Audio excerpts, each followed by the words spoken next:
Hello everyone.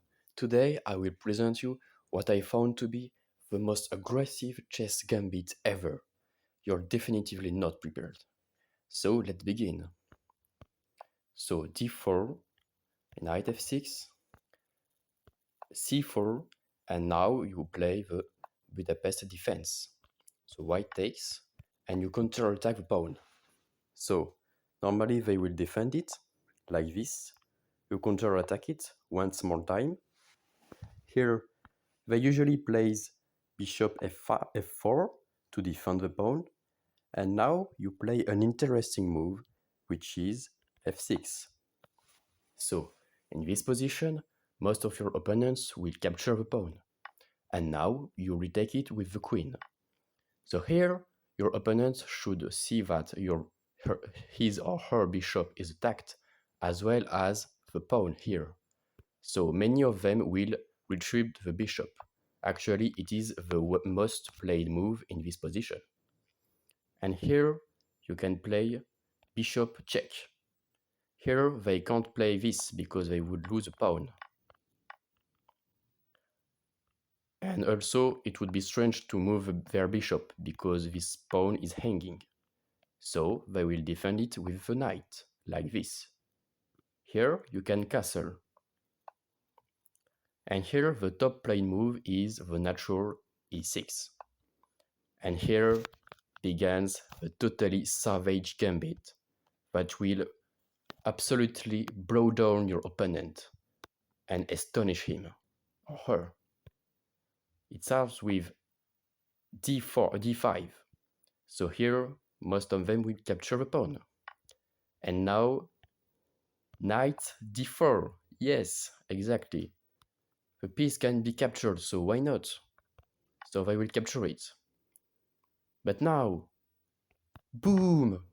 Another piece sacrificed. Amazing. They will capture it. Now you can get the pawn with the queen.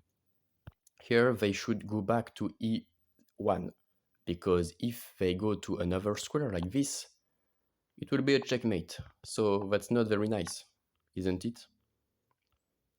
They'll go back. And now, boom! You sacrifice a third piece. But what is he doing? He might think.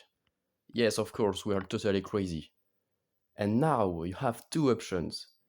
If you want, you can develop with a nasty move like this, or you can be totally crazy and sacrifice a fourth piece after a bishop, no, two knights, and a rook, and now a bishop. But but this man is crazy. But what is he doing? Yeah, of course he's crazy. Now, not like this. Now you attack with a rook, and here the opponent must give back the queen. But obviously, none of the players of your opponents will play this strange move. Why not defending with the bishops, simply? Now you capture the pawn, and here is a big pressure. The only move to save the advantage, which is quite small for the white pieces, is to play this move. But look, this piece can't move because of the pin. This one can't move because of the pin. This piece is blocked under the pawns, and this queen cannot move or it will be checkmate. The opponent is totally paralyzed. So he will play this. Now you give a check. Only legal move, and then you counterattack, and the opponent cannot defend this rook. And here it is tricky. What to do? According to the engine, the best line is this.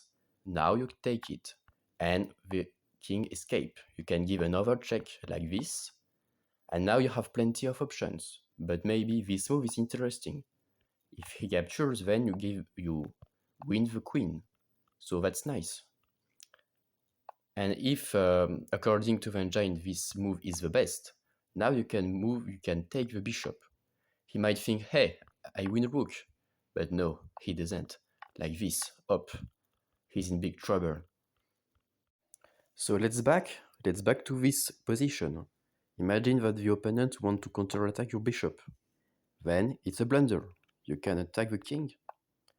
And here you menace checkmate. If white tries to defend it with the queen, then mate in one.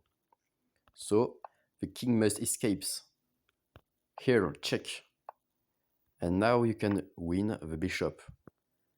Here, the only move for white is here. For example, if they play another thing, it will be checkmate in two, like this. So after this move, you can simply give a check. And here, play a tricky move like this. The best line is this and this, but I think this is a really complicated position, and it is a draw according to the engine. So now, if you don't want to give another piece, you can play another interesting move, which is this one. Here, white has a big advantage, but only has one move to conserve it. For example, if they play another thing like maybe this move looks really interesting because you want to give a check like this, so white wants to prevent it. But here it's mate in 3. Yes. Here and checkmate. So white must be really careful. Another typical move leads to another checkmate. Yes. Not like this. Like this, it is a beautiful checkmate. So the only move is to play the queen, but they must place it in the right square, because if they play, for example, this move, then up, you can grab the queen with this nasty tactic. So here is the only move to guarantee an advantage for white. Here you can play still the bishop. So white shouldn't capture it because of the same tactic. They should prevent it like this and harass the bishop.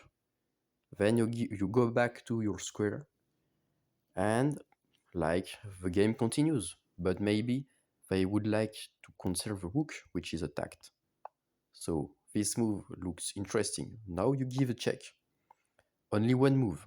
If they want to cover it, still you can attack the bishop, and now it is totally lost for white. They have to give back the queen because there is a threat of checkmate. If they want to prevent it and to save their bishop like this, check, check, and you take it and you attack the rook. If they save it, check and checkmate.